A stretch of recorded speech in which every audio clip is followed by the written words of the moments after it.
السلام علیکم۔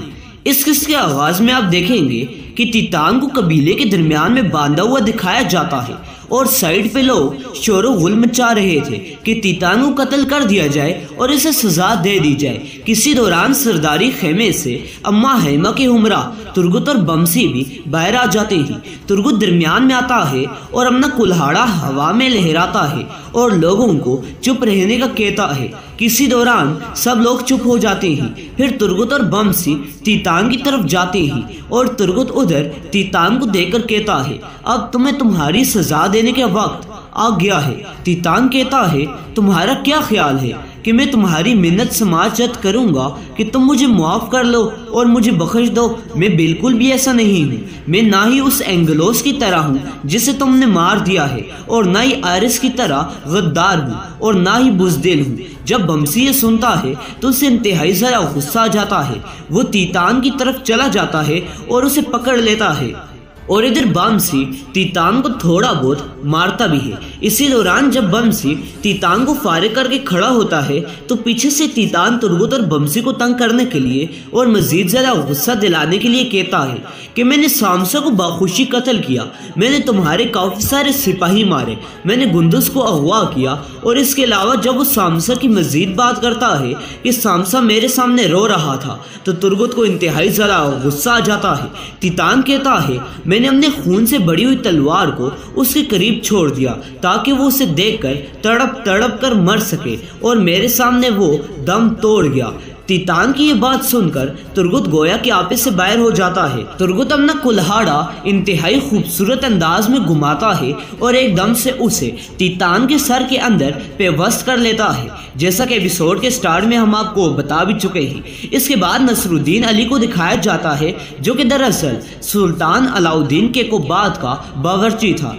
نصر الدین نے سلطان علاؤالدین کے لیے اور ارطغرل بے کے لیے یہ دسترخوان لگایا تھا، جدھر اس نے شکار کے پرندے کے اندر زہر ڈالا تھا اور اسے زہر آلود کر لیا تھا تاکہ سلطان علاؤالدین کیقوباد کی ادھر ہی موت ہو جائے۔ پھر سلطان علاؤالدین نصر الدین علی سے کہتے ہیں، تم نے انتہائی اچھا کھانا بنایا ہوگا۔ تو نصر الدین کہتا ہے، یہ ارطغرل بے کو بھی چکھنا نصیب ہوگا۔ تو سلطان کہتے ہیں، انشاءاللہ۔ اس کے بعد سلطان کھانا سٹارٹ کرتے ہیں اور وہ کھانا کھا لیتے ہیں جو کہ زہر آلود تھا۔ پھر سلطان ارطغرل بے سے سوال کرتے ہیں، اس غداری میں کون کون شریک ہے ارطغرل بے؟ آپ کیا سمجھتے ہیں؟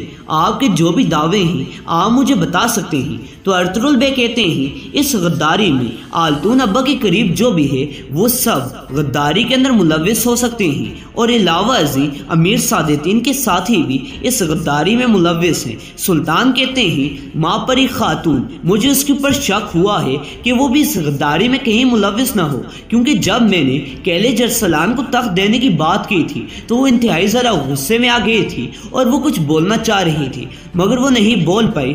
مگر اس سب کے برعکس اس نے مجھ سے امیر سعادتین کی سفارش کی اور اس کی تعریفیں بیان کرتی رہی۔ ارطغرل بے یہ بات سنتے ہیں اور سلطان کو دیکھنے لگ جاتے ہیں، اور وہ کھانے کو ابھی تک ہاتھ بھی نہیں لگاتے مگر سلطان کھانا کھانے لگ جاتے ہیں۔ پھر اس کے بعد کائی قبیلے کے سرداری خیمے کے اندر بھی دسترخوان بچھا ہوا تھا، جدھر شیخ ابن العربی آتے ہیں اور اس دسترخوان کو چار چاند لگا لیتے ہیں، اچھی باتیں بتاتے ہیں، امتحانوں کے بارے میں آگاہ کرتے ہیں کہ ترگت اور بمسی کے اوپر کیسے امتحان آیا تھا، جسے ترگت نے اچھے طریقے سے پاس کر دیا، اور ترگت اب زندگی کے اندر کامیابی کی طرف بڑھ رہا ہے۔ پھر سلطان کے سامنے عزیز آ کر خبر دیتا ہے کہ میں نے شہزادے غیاث الدین کو خبر بھیج دی ہے سلطان، اور عزیز باہر چلا جاتا ہے۔ سلطان پیچھے سے کہتے ہیں، اگر ماں پری خاتون نے میرے بیٹے یعنی کہ غیاث الدین کو اس غداری میں شامل کر دیا تو سلطان کی طبیعت اسی دوران زہر کی وجہ سے، زہر کے اثر سے بگڑنے لگتی ہے اور وہ اپنی گردن کو پکڑ لیتے ہیں۔ اسی دوران سلطان کہتے ہیں، اگر غیاث الدین ہمارے ساتھ غداری کر بیٹھا اور وہ بھی مجھے مارنے میں شریک ہو گیا تو پھر، اور اسی دوران سلطان ایک دم کھڑے ہوتے ہیں اور نیچے جا کر گرتے ہیں تو ارطغرل بے جا کر انہیں اپنی گود میں لے لیتے ہیں۔ ارطغرل بے سلطان کی طرف دیکھتے ہیں تو سلطان کہتے ہیں، ارطغرل بے، آپ یہ بات جان لیں کہ اگر مجھے کچھ ہو جاتا ہے تو کیلیج ارسلان اور اس کی ماں کی حفاظت آپ کے ذمہ ہے اور تخت کیلیج ارسلان کا ہوگا اور آپ اس کی ہی حمایت کریں گے، اور اس کے علاوہ وہ لوگ انہیں بھی مارنے جا رہے ہیں تو آپ ان کی حفاظت کرنی پڑے گی۔ پھر اسی دوران سلطان کا بیٹا غیاث الدین اندر آ جاتا ہے۔ وہ جب اپنے والد کو اس طریقے سے دیکھتا ہے ارطغرل بے کی گود کے اندر اور اس حالت میں تو اس کا شک پہلی نظر میں ہی ارطغرل بے کے اوپر جاتا ہے۔ وہ آتا ہے اور ارطغرل بے کو دیکھتا ہے، پھر سلطان سے کہتا ہے میرے بابا کچھ تو بولیں، میرے بابا آپ کو کیا ہو گیا ہے؟ سلطان علاء الدین کہتے ہیں میرے بیٹے غیاث الدین مجھے سب کچھ سچ سچ بتاؤ کہ تم نے، اور اسی دوران وہ چپ ہو جاتے ہیں۔ غیاث الدین کہتا ہے سلطان میرے بابا آپ یہ کیا کر رہے ہیں؟ اسی دوران ادھر طبیب بھی آ جاتا ہے۔ طبیب آتا ہے اور سلطان کے منہ کے اندر سے جو جاگ نکل رہی تھی اسے کپڑے سے صاف کرتا ہے اور اسے سونگھ کر بتاتا ہے کہ یہ تو ایک زہر ہے، یعنی کہ کھانے کے اندر زہر تھا، اور سلطان اسی دوران دم توڑ بیٹھتے ہیں۔ اور اسی دوران ارطغرل یہ بھی کہہ بیٹھتا ہے کہ سلطان کی حفاظت کے لیے حکیم کو یہ کام کرنے دیں جو وہ کرنا چاہ رہے ہیں، کیونکہ غیاث الدین حکیم کو ڈانٹ رہا تھا یہ طبیب کو۔ تو غیاث الدین ایک دم سے رخ ارطغرل کی طرف موڑتا ہے اور کہتا ہے سلطان نے کہا تھا کہ ارطغرل خطرناک ہے، یہ مشکوک ہے، اور اسی لیے اسی نے سلطان کا قتل بھی کیا ہے۔ ارطغرل بے انتہائی زیادہ غصے میں آ جاتے ہیں، مگر عزیز ادھر وضاحت کرتا ہے کہ ارطغرل بے گناہ ثابت ہو چکے ہیں، جس کی بدولت سلطان نے انہیں اپنے دسترخوان پر بٹھایا تھا۔ غیاث الدین کو اب بھی یقین نہیں آتا اور وہ کہتا ہے ارطغرل بے کو گرفتار کر لیا جائے، میں اس سے خود پوچھ گچھ کروں گا، اسی نے میرے والد کی یہ حالت کی ہے۔ آؤ کمانڈران۔ ارطغرل بے کی گردن پر آ کر ایک کمانڈر تلوار رکھتا ہے تو ارطغرل بے کہتے ہیں یقیناً جو میں آپ کو بتانے جا رہا ہوں یعنی کہ سچ، اسے آپ برداشت کر لیں گے۔ اس کے بعد امیر سعد الدین کو محل کے اندر دکھایا جاتا ہے جدھر وہ پھر رہا تھا اور وہ اپنی زندگی کی کہانی کو پس منظر میں سنا رہا تھا، جدھر وہ کہتا ہے کہ میں پہلے امیر تھا، اس کے علاوہ میں نے سلطان کی مدد کی اور کافی ساری جنگوں میں ان کا ساتھ دیا، میں نے انتہائی زیادہ منصوبے بنائے اور اب میں امیر سے سلطان بننے جا رہا ہوں، سلطان سعد الدین۔ دوسری جانب سے ارطغرل بے کو دکھایا جاتا ہے جنہیں سلجوقی سپاہیوں نے زنجیروں کے اندر جکڑا ہوا تھا اور افسوس کے ساتھ ارطغرل بے کو چوڑیاں بھی ڈال دی تھی۔ ارطغرل بے کو زندان کے قریب لے کر آیا جاتا ہے اور انہیں زندان کے اندر ڈال دیا جاتا ہے، ساتھ ہی ساتھ عزیز کو بھی، اور ادھر سلجوقی سپاہی حفاظت کے لیے کھڑے ہو جاتے ہیں۔ پھر سعد الدین کو دکھایا جاتا ہے جو کہ سلطان کی نشست کے پاس آ جاتا ہے اور وہ نشست کو دیکھ کر کہتا ہے ایک دن یہ میری ہوگی۔ ارے بولے سلطان، بولے سلطان، اور سلطان علاء الدین محروم کا مذاق اڑاتا ہے۔ اس کے بعد گندس کو دکھایا جاتا ہے جو کہ تلوار کی مشق کر رہا تھا اور وہ اپنے کام میں مشغول تھا۔ کسی دوران ایک بندہ آ کر اسے پیچھے سے پکڑ لیتا ہے۔ گندس اپنی تلوار اس کی گردن کے اوپر رکھ لیتا ہے تو سامنے سے جب کیمرہ مڑتا ہے تو یہ لگتا ہے کہ یہ سنگرتکین بے ہیں، اور یہی بات سچ تھی کہ یہ سنگرتکین بے تھے۔ سنگرتکین بے گندس کی طرف دے کر کہتے ہیں گندس بے، تو گندس آگے سے جواب دیتا ہے تم کون ہو، تم خیمے کے اندر کس طرح داخل ہو گئے؟ تو سنگرتکین کہتا ہے کہ میں سلیمان شاہ کا بیٹا سنگرتکین ہوں۔ سنگرتکین کی بات سنتے ہی گندس کہتا ہے کہیں آپ میرے تایا تو نہیں؟ تو سنگرتکین بے کہتے ہیں ہاں میں ارطغرل بے کا بڑا بھائی ہوں اور تمہارا تایا ہوں، آ جاؤ میرے شیر دل۔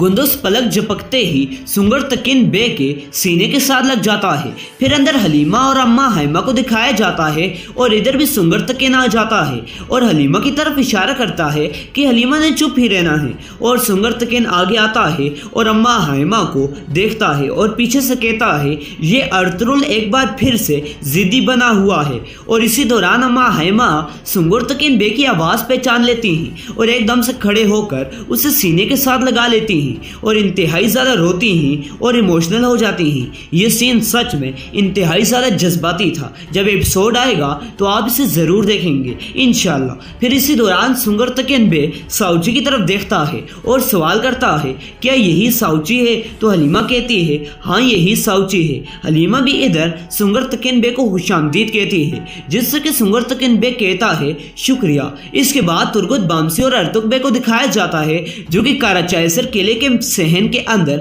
کھڑے ہوئے تھے اور اسی دوران دروازہ کھلتا ہے اور یہاں ایک سلجوقی کمانڈر آ جاتا ہے۔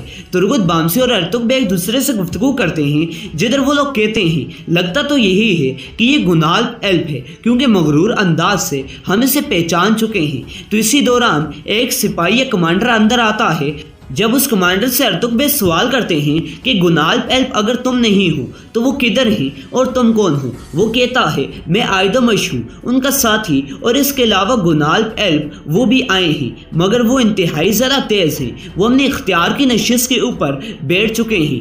آگے سے ارتک بے حیران ہو جاتے ہیں اور کہتے ہیں کیسے؟ یعنی کہ اس کا مطلب تھا کہ وہ پہلے اپنی نشست کے اوپر اس قلعے کے اندر آ کر بیٹھ چکے ہیں۔ تو وہ آگے سے مزید جواب دیتا ہے کہ وہ عقاب کی طرح تیز ہیں اور بھیڑیے کی طرح شاطر ہیں۔ اور اسی دوران ارتک بے بامسی اور ترگت ایک دوسرے کی طرف دیکھتے ہیں اور کہتے ہیں ہم جا کر دیکھتے ہیں کہ وہ عقاب کی طرح کتنے تیز ہیں اور بھیڑیے کی طرح کتنے شاطر ہیں۔ اور وہ کراچائسر قلعے کے اندر چلے جاتے ہیں۔ پیچھے سے آئیدمش بے اپنے گھوڑے سے نیچے اترتا ہے اور ادھر ہو جاتا ہے ہماری آج کی اس مزیدار سی ویڈیو کے اختتام۔ اگر آپ نے اب تک ہمارا چینل سبسکرائب نہیں کیا تو جلدی سے اسے سبسکرائب کر کے ساتھ ہی ساتھ موجود بیل آئیکن پر بھی کلک کریں۔ انشاءاللہ ملتے ہیں نئی ویڈیو کے ساتھ، تب تک کے لیے اللہ حافظ۔ مخلوق کا کس طرح فیصلہ ہوگا؟ حضرت ابو ہریرہ رضی اللہ تعالیٰ عنہ بتاتے ہیں کہ جناب رسول صلی اللہ علیہ وسلم نے فرمایا کہ تم جانتے ہو کہ مفلس کون ہے؟ ہم نے عرض کیا اے اللہ کے رسول صلی اللہ علیہ وسلم، ہم میں مفلس وہ ہوتا ہے جس کے پاس نہ درہم ہو، نہ دینار اور نہ مال، سامان زندگی نہ ہو۔ آپ نے فرمایا میری امت کو مفلس وہ ہے جو قیامت کے دن نماز، روزہ اور زکوٰۃ لے کر آئے گا مگر اس نے کسی کو گالی دی ہوگی، کسی پر تہمت رکھی ہوگی، کسی کا مال کھایا ہوگا، کسی کا خون بہایا ہوگا اور کسی کو مارا ہوگا، یعنی لوگوں کے حقوق تلف کیے ہوں گے اور انہیں اذیتیں دی ہوں گی۔ اس کی وجہ سے اس کی نیکیاں کچھ اس کو دی جائیں گی۔ اس نے لوگوں کے حقوق جس قدر چھینے ہوں گے، ان کے عوض ادا کرنے سے پہلے اس کی نیکیاں ختم ہو جائیں گی، پھر قرض خواہ کی برائیاں لے کر اس پر ڈال دی جائیں گی اور اسے جہنم میں ڈال دیا جائے گا۔ اس دن اس مصیبت کا اندازہ کرو، کیا ریاکاری کی آفت اور شیطانی ہیلوں کے باعث اس کی کوئی نیکی باقی نہیں رہے گی۔ اب اگر طویل مدت تک ایک نیکی بچائے رکھو مگر غیب وغیرہ کرنے کے باعث تیرے دشمن نیکی چھین لیں گے، اگر تم اپنے آپ کا محاسبہ کرو تو دیکھو کہ مسلسل روزے دار ہونے اور نمازیں پڑھنے کے باوجود تم ہر روز مسلمانوں کی غیبت میں مبتلا ہو، جو تمہاری نیکیوں کے برابر نہیں بلکہ بڑھ کر حرام ہے۔ اب باقی برائیوں کا کیا دعویٰ کرو گے کہ حرام کھاتے ہو، مشتبہ مال ہڑپ کر جاتے ہو اور عبادات میں کمی کرتے ہو۔ اب جس دن سینگوں والے جانور سے بے سینگوں کے جانور کا پورا بدلہ لیا جائے گا، اس دن اپنے کیے مظالم سے کسی طرح نجات پاؤ گے۔ حضرت ابو ذر رضی اللہ تعالیٰ عنہ نے روایت کی ہے کہ جناب رسول صلی اللہ علیہ وآلہ وسلم نے دو بکریوں کو دیکھا، وہ ایک دوسرے کو سینگ مار رہی تھی۔ آپ نے فرمایا اے ابو ذر، کیا تم جانتے ہو کہ یہ کس وجہ سے ایک دوسرے کو سینگ مار رہی ہیں؟ میں نے عرض کیا نہیں۔ فرمایا بلکہ اللہ ہی جانتا ہے اور قیامت کے دن ان کے درمیان فیصلہ فرمائے گا۔ حضرت ابو ہریرہ رضی اللہ تعالیٰ عنہ نے اللہ عز و جل کے اس کے فرمان میں بتایا، ترجمہ زمین میں جو بھی چلنے والا ہے اور جو بھی پرندہ ہے دو بازو سے اڑتا ہے یہ تمہاری طرح امتی ہیں۔ فرمایا قیامت کے دن اللہ تعالیٰ تمام مخلوق حیوانات، چلنے والے جانور، پرندوں اور ہر چیز کو پیدا کر دے گا، پھر اللہ تعالیٰ اپنے عدل سے سینگوں والے سے بے سینگوں کے جانور کا بدلہ لے گا، پھر جنس انس کے علاوہ سب حیوانات سے کہے گا مٹی بن جاؤ۔ یہ وہ وقت ہوگا کہ کافر کہے گا کاش میں مٹی بن جاتا۔ اے مسکین، اس دن تیرا کیا حال ہوگا؟ اگر یہ تیرا نامہ اعمال نیکیوں سے خالی ہوا تو مصیبت بڑی طویل ہے۔ پھر تو کہے گا اے میرے نیکیوں تم کدھر ہو؟ وہ کہیں گی ہم تیرے دشمن کے اعمال نامہ میں منتقل ہو چکی ہیں اور تم اپنا نامہ اعمال گناہوں سے بھرپور دیکھو گے۔ جس میں تمہیں طویل مشقت کا سامنا کرنا ہوگا، اور تم کہو گے اے میرے رب اب برائیاں میں نے کبھی نہیں کی۔ جواب ملے گا یہ اس قوم کی نیکیاں ہیں جن کی تو نے غیبت کی، اسے گالی دی، اس کو دکھ دیا، ان کے پڑوس میں رہ کر ان سے بےہودہ انداز میں مخاطب ہو کر ان سے جھگڑ کر ان پر ظلم کیا۔ الغرض تمام معاملات میں ظلم کی داستان بیان کر دی جائے گی۔ حضرت ابن مسعود رضی اللہ تعالیٰ عنہ سے مروی ہے کہ جناب رسول صلی اللہ علیہ وآلہ وسلم نے فرمایا، سرزمین عرب میں بت پرستی کے سلسلے میں شیطان مایوس ہو چکا ہے، البتہ وہ تم سے اس بات میں خوش ہے کہ معمولی جرائم کرو اور وہی ہلاک کرنے والے ہیں، اس لیے جس قدر ہو سکے ظلم سے بچو۔ قیامت کے روز ایک آدمی پہاڑوں کے برابر نیکیاں لے کر حاضر ہوگا اور اس کے دیکھتے ہی دیکھتے ویسے چھوڑ دیں گے۔ ایک آدمی آئے گا اور کہے گا یا رب فلاں آدمی نے مجھ پر ظلم کیا تھا، تو حکم ہوگا کہ اس کی نیکی اسی مقدار میں لے لو۔ اس طرح اس کی نیکیاں بالکل ختم ہو جائیں گی۔ اس کی مثال اس طرح ہے کہ کچھ مسافر جنگل میں پڑاؤ کریں، ان کے پاس ایندھن نہ ہو، پھر وہ ایندھن اکٹھا کریں اور خوب آگ جلائیں اور سب ایندھن فنا کر دیں، یعنی دوسروں پر ظلم کرنے والا گناہوں کے ذریعے اس طرح نیکیوں کو فنا کر دیتا ہے۔ جب یہ آیت نازل ہوئی، ترجمہ: بے شک تمہیں انتقال فرماتا ہے اور ان کو بھی مرنا ہے۔ حضرت زبیر رضی اللہ تعالیٰ عنہ سے عرض کیا، اے اللہ کے رسول صلی اللہ علیہ وآلہ وسلم، دنیا میں جو گناہوں کے نتائج ہیں وہ دوبارہ آخرت میں ہوں گے؟ آپ نے فرمایا ہاں، یہ وہ 12 مقدمات ہوں گے کہ تم ہر حقدار کو اس کا حق ادا کر دو۔ حضرت زبیر رضی اللہ تعالیٰ عنہ نے عرض کیا، واللہ یہ سخت معاملہ ہے، کس قدر سختی ہے کہ اس دن کوئی ایک قدم کا درگزر نہیں کرے گا، ایک تھپڑ بھی معاف نہیں کرے گا، بلکہ ایک بات تک معاف نہیں ہوگی تاکہ ظالم سے مظلوم کا بدلہ لے لیا جائے۔ حضرت انس رضی اللہ تعالیٰ عنہ فرماتے ہیں کہ میں نے حضور نبی کریم صلی اللہ علیہ وآلہ وسلم کو فرماتے سنا، اللہ تعالیٰ اس روز لوگوں کو بھوکا ننگا اٹھائے گا۔ راوی کہتے ہیں کہ میں نے پوچھا ان کے پاس کیا ہوگا؟ فرمایا ان کے پاس کوئی چیز نہیں ہوگی۔ پھر رب تعالیٰ آواز دے گا جس کو دور والا بھی اس طرح سنے گا، میں بادشاہ ہوں، میں حساب لینے والا ہوں، کسی جنتی کو اجازت نہیں کہ وہ جنت میں داخل ہو جب کہ اس پر کسی دوسری کا حق ہو، حتیٰ کہ اس سے قصاص نہ لے لو، چاہے ایک تھپڑ کا حق ہی کیوں نہ ہو۔ ہم نے عرض کیا ہمارا کیا حال ہوگا؟ ہم اللہ تعالیٰ کے سامنے بھوکے ننگے ہوں گے۔ آپ نے فرمایا نیکیوں اور بدیوں کے ساتھ، اس لیے اے اللہ کے بندو، لوگوں پر ظلم کرنے سے پرہیز کرو، ان کے مال ناحق لینے، ان کی عزت برباد کرنے، ان کے دلوں کو ستانے اور ان کے ساتھ معاشرے میں برا سلوک کرنے سے بچو۔ بندے اور اللہ کے درمیان ایک خاص تعلق ہے، مغفرت تو بڑی تیزی سے آتی ہے، اور جس پر لوگوں کے حقوق اکٹھے ہو جائیں گے اور اللہ کے حضور تو توبہ کر چکا ہو، مگر اہل حقوق سے حقوق معاف کروانا دشوار ہو تو اسے چاہیے کہ نیکیاں کثرت سے کرے اور اپنے اور اللہ کے درمیان خاموشی کے ساتھ بعض نیکیاں اہل حقوق کو بخشا رہے اور کمال خلوص کے ساتھ یہ کام کرے کہ اللہ تعالیٰ کے سوا کوئی دوسرا اس پر آگاہ نہ ہو۔ شاید ایسا کرنے سے اللہ تعالیٰ کو قرب حاصل ہو جائے اور اللہ تعالیٰ کا لطف و کرم اہل ایمان کو نیکیاں پہنچانے کی وجہ سے اہل حقوق سے معافی دلا دے، جیسا کہ حضرت انس رضی اللہ تعالیٰ عنہ سے مروی ہے کہ جناب رسول صلی اللہ علیہ وآلہ وسلم تشریف فرما تھے۔ صحابہ اکرام رضی اللہ تعالیٰ عنہ فرماتے ہیں کہ ہم نے دیکھا کہ آپ ہنس دیے اور آپ کے دندان مبارک نظر آئے۔ حضرت عمر رضی اللہ تعالیٰ نے عرض کی، یا رسول اللہ صلی اللہ علیہ وآلہ وسلم، میرے ماں باپ آپ پر قربان ہوں، آپ کس وجہ سے ہنس دیے؟ آپ نے فرمایا میری عمر کے 2 آدمی رب تعالیٰ کے سامنے گھٹنوں کے بل ہوں گے، ایک کہے گا اے رب تعالیٰ میرے بھائی سے مجھ پر ظلم کا بدلہ لے، اللہ تعالیٰ فرمائے گا اپنے بھائی کو اس پر ظلم کا بدلہ دو۔ وہ کہے گا اے رب تعالیٰ میرے پاس کوئی نیکیاں باقی نہیں بچی، اللہ تعالیٰ فرمائے گا اس کے پاس تو نیکیاں نہیں رہی، اب تو کیا کرے گا؟ وہ کہے گا اے رب تعالیٰ وہ میرے گناہ اٹھا لے، راوی بتاتے ہیں کہ اس وقت جناب رسول صلی اللہ علیہ وآلہ وسلم کی آنکھوں سے آنسو جاری ہوں گے۔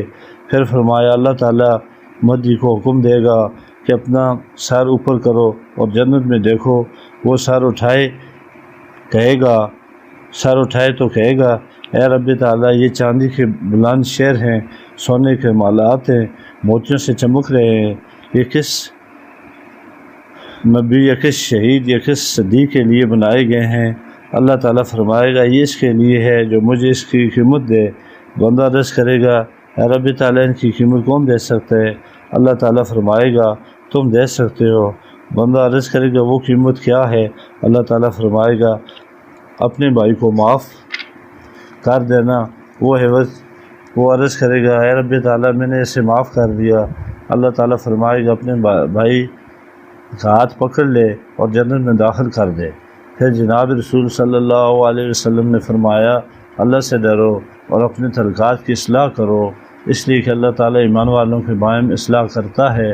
یہ اس بات پر آگاہ کرنا ہے کہ اللہ کے اخلاق یعنی عفو کرم کو اپنانا ضروری ہے، اور یہی باہم تعلقات کی اصلاح کرتا ہے، اور تمام اخلاق ایسے ہی اصلاح والے ہوں گے۔ ذرا اندازہ تو کرو کہ اگر تمہارا نامہ مال گناہوں اور ظلم سے پاک ہو، تجھ پر اس قدر کرم کیا جائے کہ معاف کر دیا جائے، اور تمہیں سعادت اور کمرانی کا یقین ہو جائے تو کس قدر مسرت ہوگی عدالت سے کمران واپس آئے اور رضامندی حاصل ہوئی۔ اس سعادت کے بعد بدبختی نہیں، نعمت کا زوال نہیں۔ اس وقت تیرا دل یقین اور فرد انبساط سے اڑنے لگے گا، تیرا چہرہ سفید روشن ہوگا جیسے چودھویں رات کا چاند روشن ہوتا ہے۔ اب تم سب کے سامنے ہلکا پھلکا ناز کے ساتھ چلے گا، تیرے چہرے پر نعمت اور رضائے خداوندی منور ہوگی، اور پہلی اور پچھلی مخلوق تجھے دیکھتی ہوگی، اور سب تیرے حسن و جمال پر رشک کرتے ہوں گے۔ فرشتے تیرے آگے پیچھے چلتے ہوں گے اور سب کے سامنے آوازیں دیں گے یہ فلاں بن فلاں ہے۔ اللہ تعالیٰ اس پر راضی ہوا اور اس کو راضی کیا۔ اس کو ایسی سعادت حاصل ہوئی کہ جس کے بعد کچھ بدبختی نہیں۔ خدا کے بندے، تیرے لیے یہ مقام حاصل کرنا اس درجہ سے بہت بلند ہے جو تو دنیا داروں کے دل میں ریاکاری، مداحمت اور ظاہری زیب و زینت کے ذریعے حاصل کرنا چاہتا ہے۔ اگر تجھے یہ علم ہو جائے کہ یہ اس سے بہتر ہے بلکہ اس کے سامنے یہ، تو پھر نہایت خلوص اور صادق کی نیت کے ساتھ اپنے اللہ کے ساتھ معاملہ درست کر، اس کے بغیر تجھے وہ درجہ حاصل نہیں ہوگا۔ اور اگر خدا نخواستہ دوسرا معاملہ ہو گیا، تیرے نامہ اعمال میں ایسے گناہ پائے گئے جن کو تو معمولی سمجھتا رہا، مگر اللہ تعالیٰ کے نزدیک وہ سخت ہے، تو تجھ پر غضبناک ہوگا۔ پھر وہ کہے گا اے بندے، تجھ پر لعنت، میں تیری عبادت قبول نہیں کرتا۔ یہ آواز سنتے ہی تیرا چہرہ سیاہ پڑ جائے گا۔ اللہ کی غضب کی وجہ سے فرشتے بھی غضبناک ہو جائیں گے اور کہیں گے تجھ پر ہماری لعنت، ساری مخلوقات کی لعنت۔ اس وقت عذاب کے فرشتے آگے بڑھیں گے اور وہ بھی اللہ تعالیٰ کے غضبناک ہونے کی وجہ سے غصہ میں ہوں گے۔ پھر وہ تیرے ساتھ شدید سختی اور درشی کا مظاہرہ کریں گے۔ ان کی شکل خوفناک ہوگی۔ وہ تجھے پیشانی سے پکڑ سب کے سامنے چہرے کے بل گھسیٹتے لے جائیں گے۔ لوگ تیرے سیاہ چہرے اور تیری ذلت و رسوائی کو دیکھ رہے ہوں گے، اور تم اویلا اور آئے ہلاک ہوا کا شور مچا رہے ہوں گے۔ اور فرشتے کہیں گے آج ایک ہلاکت کی دعا نہ کرو، بہت سی ہلاکتوں کی دعا کرو۔ فرشتے کہیں گے یہ فلاں بن فلاں ہے، اللہ تعالیٰ نے اس کی ذلت اور رسوائی برسر عام کھول دی، اس کی برائیوں کی وجہ سے اس پر لعنت کی۔ اور وہ ایسا بدبخت ہے کہ کبھی سعادت نہ ملے۔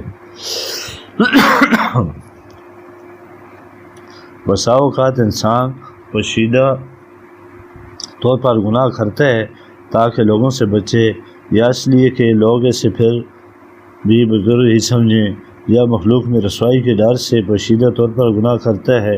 ایسا آدمی کس قدر جاہل ہے کہ دنیا کے مخلوق میں تھوڑی سی ختم ہونے والی ذلت و رسوائی سے ڈرتے ہے، مگر آخرت کے عظیم اور نہ ختم ہونے والی رسوائی سے نہیں ڈرتا، جس کے ساتھ اللہ تعالیٰ کا غضب اور شدید عذاب بھی ہے، اور عذاب کے فرشتے اسے انقام جہنم میں لے جائیں گے۔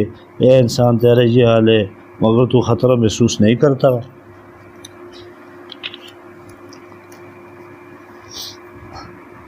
حضور صلی اللہ علیہ وسلم کا فرمان ہے، مال اور وجہ کی محبت دل میں نفاق اگاتی ہے، جس طرح پانی سبزی کو اگاتا ہے۔ حضور اقدس علیہ السلام نے فرمایا، بکریوں کی گلہ میں خود دو خونخوار بھیڑیے اس قدر فساد نہیں کرتے جس قدر مسلمان آدمی کے دل میں مال اور جاہ کی محبت نقصان کرتی ہے۔ حضور نبی کریم صلی اللہ علیہ وآلہ وسلم نے فرمایا، کثرت مال کے خواہشمند ہلاک ہوئے، سوائے اس کے کہ اللہ کے بندوں میں اس طرح کہا اور وہ بہت تھوڑے ہی۔ عرض کیا گیا، اللہ کے رسول صلی اللہ علیہ وسلم، آپ کی امت میں خرابی کی کیا چیز ہے؟ فرمایا، مالدار لوگ۔ حضور نبی کریم صلی اللہ علیہ وآلہ وسلم نے فرمایا، تمہارے بعد ایسی اقوام ہوں گی جو دنیا کی عمدہ تر اور رنگا رنگ نعمتیں کھائیں گی، خوبصورت ترین اور رنگا رنگ عورتوں سے نکاح کریں گی اور عمدہ ترین اور طرح طرح کے بہترین لباس پہنیں گی۔ اس کے پیر تھوڑے سے ان کے پیٹھ تھوڑے سے نہیں بنیں، ان کے پیر تھوڑے سے نہیں بنیں گے، ان کے دل کثرت بھی قناعت نہیں کرتے، دنیا پر ہیں، دن رات دنیا پر فرشتہ ہے۔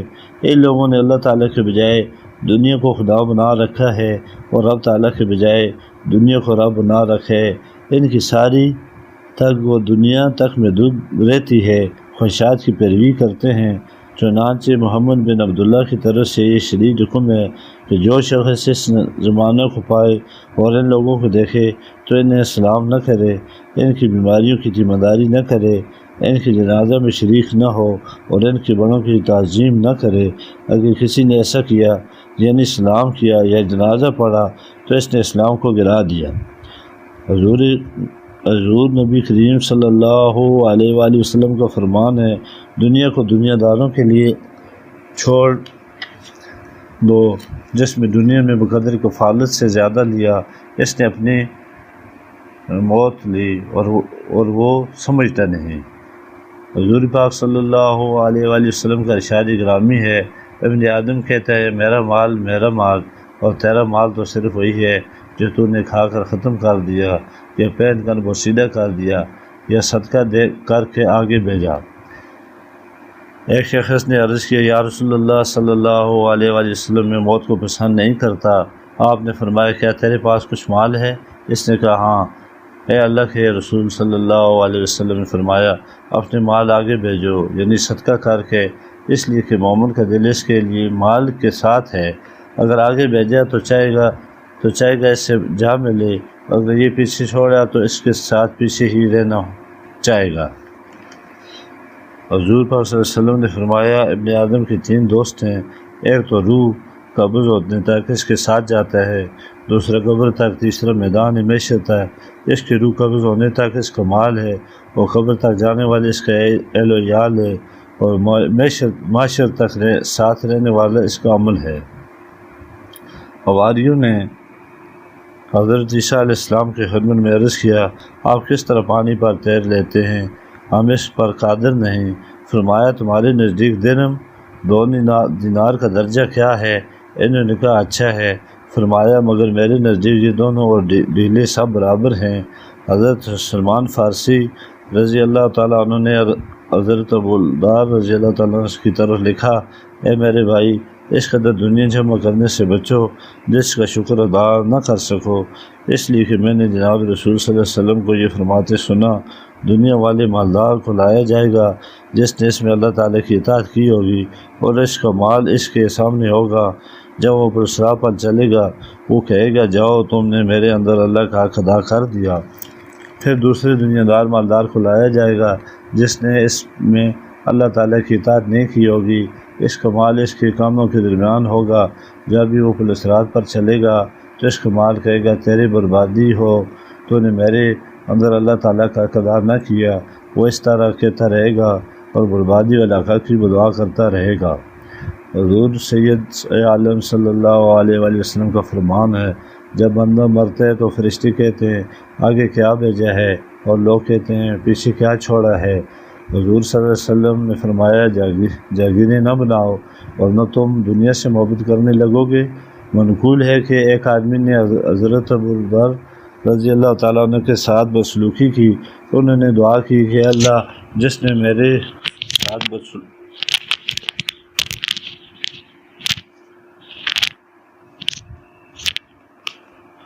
انہوں نے دعا کی کہ اللہ کوئی ایک آدمی کے ساتھ بدسلوکی کی، انہوں نے دعا کہ اللہ جس نے میرے ساتھ بدسلوکی کی اس کا بدن تندرست رکھ، اس کی عمر لمبی کر اور اس کو مال زیادہ دے۔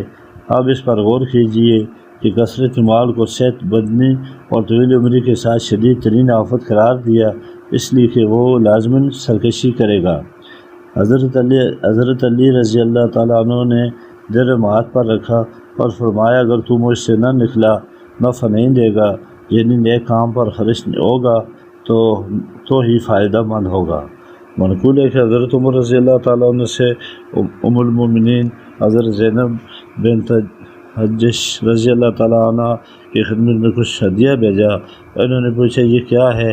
انہوں نے بتایا کہ حضرت عمر بن خطاب رضی اللہ تعالیٰ عنہ نے آپ کی خدمت میں مال بھیجا۔ حضرت زینب رضی اللہ تعالیٰ عنہ نے فرمایا اللہ تعالیٰ اس سے معاف کرے، پھر اپنا دوپٹہ پھاڑ کر اس کی تھیلیاں بنائیں اور اہل بیت رشتہ داروں اور یتیموں میں تقسیم کر دیا، پھر ہاتھ اٹھا کر دعا کی اس کے سال کے بعد عمر کا ہدیہ مجھے نہ ملے۔ چنانچہ حضور صلی اللہ علیہ وسلم کی اس بیوی کا 80 سال وصال ہو گیا رضی اللہ تعالیٰ عنہ۔ حضرت حسن رضی اللہ تعالیٰ عنہ نے فرمایا جس نے درہم کی تعظیم کی اللہ نے اسے ذلیل و خوار کر دیا۔ ایک قول یہ ہے کہ ابتدا میں جب ہم درہم و دینار بنائیں گے تو ابلیس نے انہیں اٹھائے اور انہیں پیشانی پر رکھا، پھر انہیں بوسہ دیا اور کہا کہ جو تم سے محبت کرے گا وہ میرا صحیح غلام ہوگا۔ حضرت سمیت بن عجلان رحمۃ اللہ علیہ کا فرمان ہے درہم و دینار تو کافروں کی لگامیں ہیں، ان کے ذریعے انہیں آگ کی طرف گایا جائے گا۔ حضرت یحییٰ بن معاذ رحمۃ اللہ علیہ کا فرمان ہے درہم بچھو ہے، اگر تمہیں اس طرح کا صحیح منتر یاد نہیں تو اسے مت لو، اگر ان سے تمہیں ڈس دیا تو یہی اس کا زہر ہے۔ عرض کیا اس کا منتر کیا ہے؟ فرمایا الحال ذریعے سے لینا اور حق بات پر خرچ کرنا۔ حضرت علماء بن زیاد رحمۃ اللہ علیہ کا فرمان ہے میرے سامنے دنیا مشتقل ہوتی، اس پر ہر طرح کی ذبائش تھی، میں نے کہا میں تیرے شر سے اللہ کی پناہ مانگتا ہوں، اگر تم یہ پسند کرتے ہو اللہ تعالیٰ تجھے مجھ سے پناہ میں رکھے تو درہم و دینار میں نفرت رکھو۔ اس کی وجہ یہ ہے کہ درہم و دینار یہی ساری دنیا ہے، کیونکہ ان کے ساتھ ہی انواع و دنیا حاصل ہوتی ہے، جس نے ان سے صبر کیا اس نے دنیا سے صبر کیا۔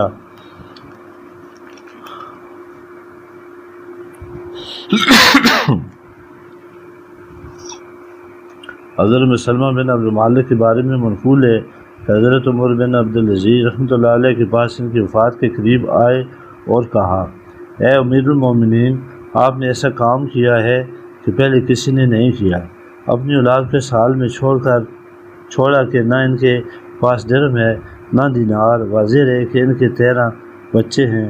حضرت عمر رحمۃ اللہ علیہ نے فرمایا مجھے بٹھا دو، لوگوں نے بٹھا دیا۔ فرمایا تیرا یہ کہنا ہے کہ میں نے ان کے لیے نہ درہم چھوڑا ہے نہ دینار، تو یاد رکھ میں نے ان کا حق نہیں مارا اور دوسرا کا حق انہیں نہیں دیا، میری اولاد 2 میں سے ایک ہوگی، یا تو اللہ کی تابعداری ہوگی، پھر اللہ تعالیٰ ہی انہیں کافی ہے اور اللہ تعالیٰ نیک لوگوں کا کارساز ہے، یا اللہ تعالیٰ کی نافرمان ہوگی اور اللہ تعالیٰ کا نافرمان ایسا ہے کہ مجھے پرواہ نہیں کہ اس کا کیا ہوا۔ مروی ہے کہ حضرت محمد بن کعب کرتی رحمۃ اللہ علیہ کو کثیر مال ملا، کسی نے اپنے بچے کے لیے یہ جمع کر رکھا، فرمایا نہیں، اس لیے اپنے رب کے پاس جمع کرتا ہوں اور اپنے بچے کے لیے اپنے رب کو رکھتا ہوں۔ مروی ہے کہ ایک آدمی نے ابو عبداللہ سے کہا اے بھائی یہ نہ کر کہ تم برائی لے کر جاؤ اور اولاد کو بلائی کے ساتھ چھوڑ دو، یعنی اولاد کے لیے مال جمع کرنا اور نیک عمل کرنے سے محروم رہنا، ایسا کام نہ کرنا۔ چنانچہ ابو عبداللہ نے فوراً ہی اپنے مال میں سے 1,00,000 درہم خیرات کر دیے۔ حضرت یحییٰ بن معاذ رحمۃ اللہ علیہ کا فرمان ہے، دو مصیبتیں ایسی ہیں کہ ان جیسی نہ پہلو نے سنی نہ پچھلوں نے، جو موت کے وقت انسان پر اپنے مال کے صلے میں آتی ہے۔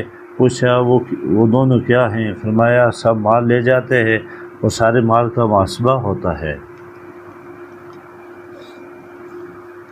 اعمال و میزان اور عذاب دوزخ۔ برادرم، قیامت کے دن میزان کے معاملے میں دائیں بائیں ہاتھ میں اعمال نامہ ملنے کو فراموش نہ کرو، اس لیے کہ سوال و جواب کے بعد لوگوں کی 3 اقسام ہوں گی۔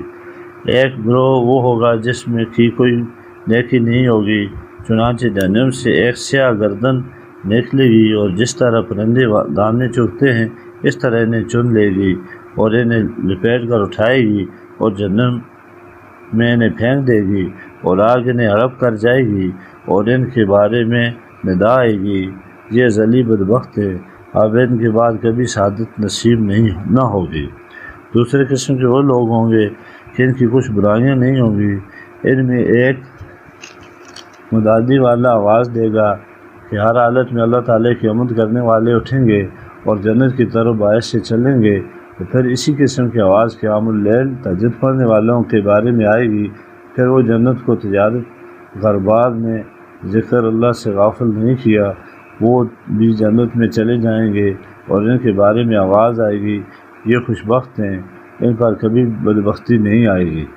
پھر تیسرا گروہ وہ رہے گا اور وہ کسی تعداد میں ہوگا جنہوں نے نیک و بد عمل کیے اور لوگوں پر بعض پوشیدہ بھی رہے اور اللہ تعالیٰ پر کچھ مخفی نہیں، ان کی نیکیاں زیادہ ہوں گی یا برائیاں، البتہ اللہ تعالیٰ تول کر یہ واضح کر دے گا تاکہ معافی ہو تو فضل سامنے آ جائے اور سزا ہو تو عدل سامنے آ جائے۔ چنانچہ ضعیفی اور اعمال نامے اڑیں گے، ان میں نیکیاں اور برائیاں تحریر ہوں گی، میزان لگا دیا جائے گا، اعمال ناموں کی طرف نگاہیں جم جائیں گی کہ دیکھو دائیں ہاتھ میں آتے ہیں یا بائیں ہاتھ میں، پھر میزان کے کاٹنے پر نظر جم جائے گی کہ دیکھیں برائیوں کی طرف اللہ باری ہے یا نیکیوں کی طرف۔ یہ شدید خوفناک حالت ہوگی، مخلوق کی ہوش اڑ جائیں گے۔ حضرت حسن رضی اللہ تعالیٰ عنہ نے روایت کیا ہے کہ جناب رسول صلی اللہ علیہ وآلہ وسلم کا سر مبارک حضرت عائشہ صدیقہ رضی اللہ تعالیٰ عنہ کی گود میں تھا، انہیں آخری یاد آئی تو رو پڑی اور ان کے آنسو نکل کر جناب رسول صلی اللہ علیہ وسلم کے رخسار مبارک پر گر پڑے۔ حضور پاک صلی اللہ علیہ وسلم بیدار ہوئے اور پوچھا عائشہ کیوں روتی ہو؟ عرض کیا مجھے آخری یاد آئی، کیا قیامت کے دن آپ اپنے اہل و عیال کو یاد کریں گے؟ آپ نے فرمایا اس ذات پاک کی قسم جس کے قبضے میں میری جان ہے، 3 مقامات میں کوئی بھی اپنی جان کے سوا کسی کو یاد نہیں کرے گا، میزان لگے گا اور اعمال تولے جائیں گے تاکہ انسان دیکھ لے کہ وزن کم ہو یا بھاری نکلا۔ نمبر 2، اعمال نامہ ملتے وقت تاکہ یہ دیکھ لے کہ دائیں ہاتھ میں ملتا ہے یا بائیں ہاتھ میں۔ پلسرات کے پاس حضرت انس رضی اللہ تعالیٰ سے مروی ہے کہ قیامت کے دن اولاد آدم کو لا کر میزان کے دونوں پلوں کے سامنے کھڑا کر دیا جائے گا اور اس پر ایک فرشتہ مقرر ہوگا، اور اس کا نیکیوں کا پلہ بھاری ہو رہا تو فرشتہ آواز دے گا جس کو ساری مخلوق سنے گی کہ فلاں آدمی خوش بخت ہوا، اب اس کے بعد اس پر کبھی بدبختی نہیں آئے گی، اور اس کی نیکیوں کا پلہ ہلکا رہا تو فرشتہ آواز دے گا کہ فلاں آدمی بدبخت ہوا، اس کے بعد وہ کبھی خوش بخت نہیں ہوگا۔ نیکیوں کا پلہ ہلکا ہونے پر ہزار کے فرشتے اس کا سامنا کریں گے جن کے ہاتھوں میں لوہے کے اندر ہوں گے اور آگ کا لباس ہوگا، چنانچہ وہ آگ در آگ کا عذاب پائیں گے۔ حضور پاک صلی اللہ علیہ وسلم نے فرمایا قیامت کے دن جس میں حضرت آدم علیہ السلام بھی ہوں گے، اللہ تعالیٰ آواز دے گا اے آدم اٹھو، جہنم جا کر گروہ بھیجو۔ حضرت آدم علیہ السلام عرض کریں گے جہنم کا گروہ کس قدر ہے؟ اللہ تعالیٰ فرمائے گا ہر 1000 میں سے 999۔ جب صحابہ نے سنا تو انہیں شدید غم ہوا اور ہنسی بھی ختم ہو گئی۔ حضور اکرم صلی اللہ علیہ وسلم نے صحابہ کرام کا شدید غم دیکھا تو فرمایا عمل کرو اور خوش ہو جاؤ، اس ذات اقدس کی قسم جس کے قبضے میں محمد صلی اللہ علیہ وسلم کی جان ہے، تمہارے ساتھ 2 اور مخلوق ہیں جو کسی دوسرے کے ساتھ نہ تھی، ہم اس سے زیادہ کر دیں گے۔ ان کے ساتھ جو اولاد آدم اور اولاد ابلیس کے ساتھ میں سے ہلاک ہوئے۔ صحابہ نے عرض کیا وہ دو کون ہیں؟ اے اللہ کے رسول صلی اللہ علیہ وسلم نے فرمایا آجوج اور ماجوج۔ راوی بتاتے ہیں پھر صحابہ کا غم و فکر دور ہوا، آپ نے فرمایا عمل کرو اور خوش ہو جاؤ، اس ذات کی قسم جس کے قبضے میں حضور صلی اللہ علیہ وسلم کی ذات ہے، قیامت کے دن تم لوگوں میں اس قدر ہو جس قدر کہ اونٹ پہلو میں تل ہو جائے، چوپائے کے بازو میں ایک داغ ہو۔ ایک غافل انسان جو فریب نفس میں مبتلا ہے، دنیاوی مشاغل میں غرق ہے، موت کے کنارے کھڑا ہے، جس چیز کو تو چھوڑ رہا ہے اس کے بارے میں غور و فکر ختم کر دے، اور جہاں جا رہا ہے اس کا فکر کر، اس لیے کہ تجھے یہ اطلاع مل چکی ہے کہ دوزخ سب لوگوں کو جائے دے، جبکہ فرمایا ترجمہ اور تم میں سے کوئی شخص نہیں مگر اس پر گزرنا ہوگا، یہ تمہارے پروردگار پر لازم اور مقرر ہے، پھر ہم پرہیزگاروں کو نجات دیں گے اور ظالموں کو ان میں گھٹنوں کے بل پڑا ہوا چھوڑ دیں گے۔ اب تمہارا اسی میں جانا یقینی ہے، مگر اس سے نجات مشکوک، اس لیے اس جانے کا خوف محسوس کرو، شاید نجات کے لیے فکر مند ہو سکو۔ مخلوق کے حال پر غور کرو جو قیامت کے مصائب اور برداشت کر رہے ہوں گے اور اسی پریشانی و غم میں کھڑے ہوں گے۔ کسی کی خبر یا کسی کی سفارش کا انتظار ہوگا کہ مجرموں کو گھیر لیا جائے گا، تہ در تہ اندھیرے چھا جائیں گے، آگے آگ کے شعلے پر سایہ کر لیں گے، ان کا شور اور برق سنیں گے، شدت غیظ و غضب سے پھٹتی ہوگی۔ اس وقت مجرموں کو ہلاک کا یقین ہو جائے گا اور گنہگاروں کے گروہ گھٹنوں کے بل پڑیں گے، حتیٰ کہ نیک بھی برے انجام سے ڈرتا ہوگا۔ عذاب کا ایک اور فرشتہ آواز دے گا، فلاں بن فلاں دنیا میں طویل اور امید پر جمع رہا اور عمر برباد کرتا رہا، وہ جلدی سے اس کی طرف لوہے کے انتر لے کر بڑھیں گے اور سخت عذاب ان کا استقبال کرے گا اور اسے گھسیٹتی ہوئی شدید عذاب میں لے جائیں گے اور جہنم کی گہرائی میں پھینک دیں گے اور کہیں گے۔ ترجمہ چکھ لو تو بڑا معزز مکرم ہے، انہیں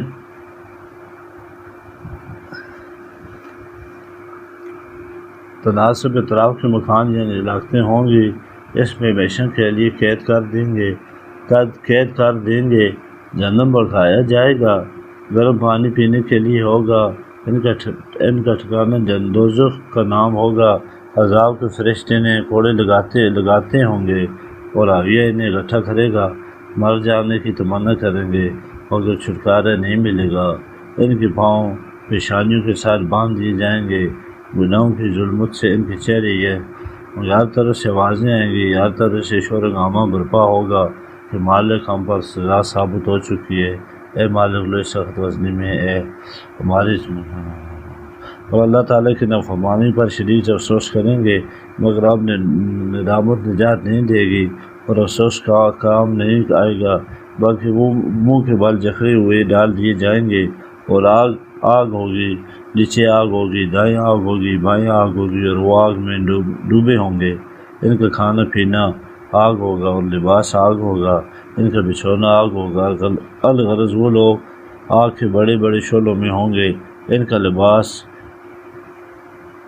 ان لوگ کی مار پڑیں گے، زنجیروں کا بوجھ ہوگا، وہ دوزخ کی گہرائی میں پریشان ہوں گے، ان کی وادیوں میں بس رہیں گے اور دروں میں بھٹک رہے ہوں گے، آگ کی گرمی سے ہنڈیا کی طرح اڑ رہے ہوں گے، آئے برباد کہتے ہوں گے، جس قدر وہ آئے کریں گے اسی قدر ان کے سروں پر گرم پانی پڑے گا، جس طرح ان کے پیٹ پر اور چمڑے پھٹ جائیں گے اور لوہے کھوڑے ہوں گے، ان کی پیشانیاں زخمی ہوں گی، ان کی مونوں سے پیپ بہتا ہوگا، پیاس کی شدت سے ان کا جگر پھٹتا ہوگا، رخساروں پر ان کی آنکھیں بہتی ہوں گی، رخسار گر جائے گا، ان کے چمڑے اور بال تک گر جائیں گے، جب ان کے چمڑے جل جائیں گے تو نئے چمڑے اگا دیے جائیں گے، ان کی ہڈیاں بھی گوشت سے خالی ہوں گی، ان کی جانیں رگوں اور پٹھوں کے ساتھ چپکی ہوں گی، وہ آگ کے شعلوں میں سے سکرے ہوں گے، اس حالت میں موت کی تمنا کریں گے مگر مریں گے نہیں۔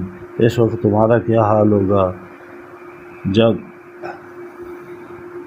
تم انہیں دیکھو گے ان کے چہرے چنگاری سے زیادہ سیاہ ہوں گے، ان کی بینائی جاتی رہے گی، ان کی زبانیں تنگ ہوگی، ان کی پشتیں ٹوٹ گئیں، ان کی ہڈیاں سرما ہوگی، ان کے کان کٹ گئے، ان کے چمڑے مسل دیے۔ تو یہ مختصر حال ہے، ورنہ اصل حقیقت سے تو اللہ ہی آگاہ ہے۔ اب ان حالات اور جہنم کی اصلاح پر خود ہی غور کر لو۔ حضور پاک صلی اللہ علیہ وسلم نے فرمایا دوزخ میں 70,000 وادیاں ہیں اور ہر وادی میں 70,000 شاخیں ہیں، ہر شاخ میں 70,000 اژدہا اور 70,000 بچھو ہیں۔ کفار اور منافقین یہاں پہنچے ہی گر پڑیں گے۔ حضرت علی کرم اللہ سے روایت ہے کہ جناب رسول صلی اللہ علیہ وآلہ